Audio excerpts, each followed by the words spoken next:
Hello, my friend. This is Clyde. Why I believe in Jesus. In order to believe in something or someone, it is necessary for you to understand what that person stands for and what is there to gain in believing in that person. We live in a world where it is becoming increasingly necessary for you to be clear who you believe in and why.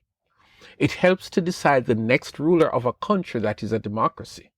If you believe in the skills and ability of a teacher, you are more likely to invest in what that teacher is doing, and that will go a long way in shaping your academic success.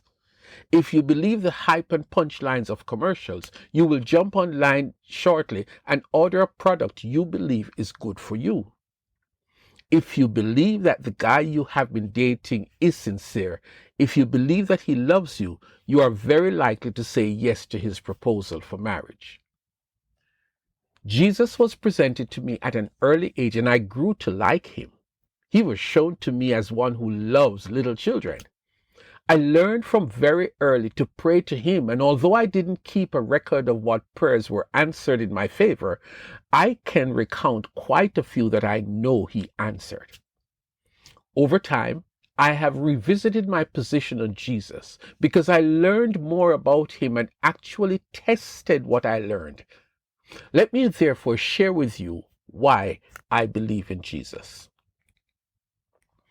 I first became a Christian before I was 10 years old, and at that impressionable age, the big thing about Jesus is that he loves little children. But there was an even bigger feature of Jesus that I took serious at an early age, and it is that he had the ability to determine whether I go to hell or not. At that time, I was convinced my parents were going to heaven, and I certainly didn't want to be without them in this thing called eternity, whatever it is. As I grew older, it became a test to determine whether I made the right decision at that early age. I had a devoted pastor, the late Aston Edwards, who was systematic and deliberate in lovingly presenting Jesus to young people like myself. And being part of a relatively small church, I easily came under his influence. Boy, and was he influential. The big thing is that when I would have wanted to revise my convictions about Jesus, this wise pastor figure in my life would deliver convincing sermons supported with scriptural references about Jesus. And it didn't help that he was carefully looking out for me and others in my age group that we would not stray from the godly heritage. The more I immersed in education at the secondary and tertiary levels, the more I would revisit some critical claims about Jesus, and I began to take a closer look at this Jesus figure. I am not easily persuaded, but once something makes sense, I'm all in. I realized that the best source of information about Jesus, his character, and his credibility is the man himself. Examine his teachings, his claims about himself, and what he did. The Old Testament has tons of recorded prophetic word about a messianic figure who would come to earth to be that bridge for mankind back to relationship with God.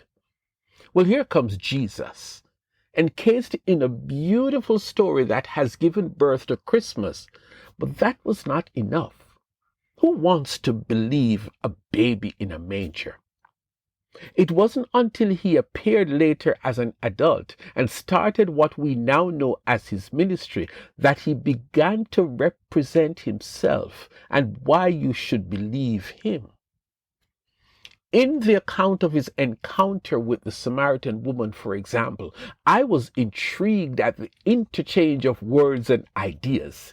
He was patient and gracious, and she thought she was being smart as she tried to dodge and avoid some things that he said, until she played right into his hands. The woman said, "I know that Messiah is coming.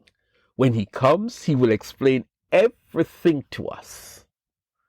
Then Jesus declared, "I, the one speaking to you, I am he." John 4:25 and 26. That's it. She opened the door for him to say who he really was, the Messiah. Amazing. The Messiah is the chosen one or the sent one. She had no further arguments when he made that declaration. He said he is, and now you have something to assess him by. Now you can start to analyze him. This Messiah spoke about the world as wrapped in darkness. I soon recognized that he was speaking directly of evil, crime, hate, murder, envy, lying, jealousy, immorality. Darkness was all around me. You see it in the community, on the news, in movies, in homes, at school. Darkness was everywhere. Well, on one occasion, I heard Jesus made a most audacious statement. I am the light of the world. Whoever follows me will never walk in darkness, but will have the light of life. John 8 and verse 12. Jesus presents himself as the answer to darkness, especially the darkness of the mind, because the older you get, is the clearer it is becoming to you that darkness resides in you. The desire and the willingness to do evil and call it good is so compelling and appealing. Jesus comes along and says that not only can he deal with your darkness, but he says, I am the real deal, the only one who can deliver you from darkness. No one has ever said that. His credibility marker is climbing to stratospheric level at this stage. The truth is, by this time, I am unwilling to listen to fake messiahs, to godlike figures who were the creation of man's imagination, religious figures who died hundreds of years ago, but their teaching still lives on. Then you heard Jesus said something of himself. I am the good shepherd. Incredible. It's not hard to relate because you learn about sheep or goats or cattle, and Jesus gets right in your face and he said, I am the good shepherd. How can that be true? Because a good shepherd is determined by how well he takes care of the sheep. Jesus vaulted that benchmark, and this grabbed my attention.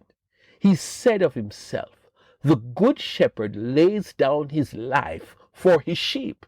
John 10 and verse 11. This is not arrogance, my friend.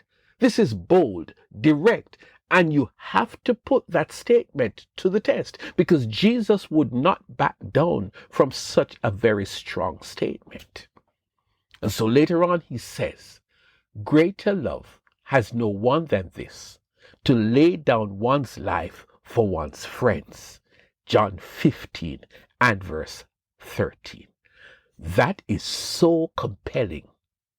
Here is one who claims to be the good shepherd, the Messiah who loves me so much that he is willing to die for me. But don't go off thinking that he died to prove a point. Rather, he died to bring me life. The Messiah, the light of the world, the good shepherd. This Jesus died willingly so that I could have eternal life.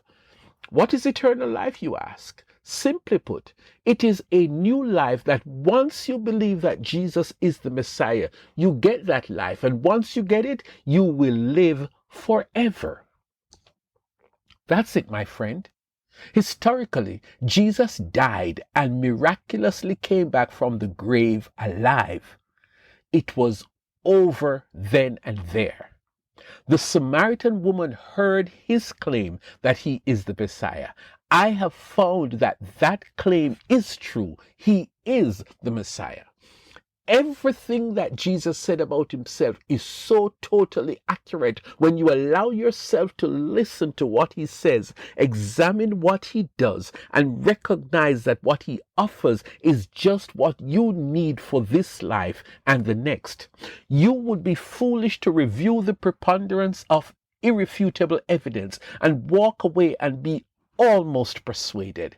You do so at your own peril, because if you should leave this life without believing that Jesus Christ offers life, and you lived your life rejecting this gift of eternal life, you will sadly end up in an eternity of utter darkness, torment, and sorrow. I therefore invite you to listen to Jesus himself as he stands in your presence and makes a strong case for himself. Hear his words. The thief comes to steal, kill, and destroy. I am come that you may have life and have it to the full. John 10 and verse 10. My friend, I believe in Jesus and I have no regrets. I know I made the right choice then, and I continue to celebrate that decision. Jesus is real.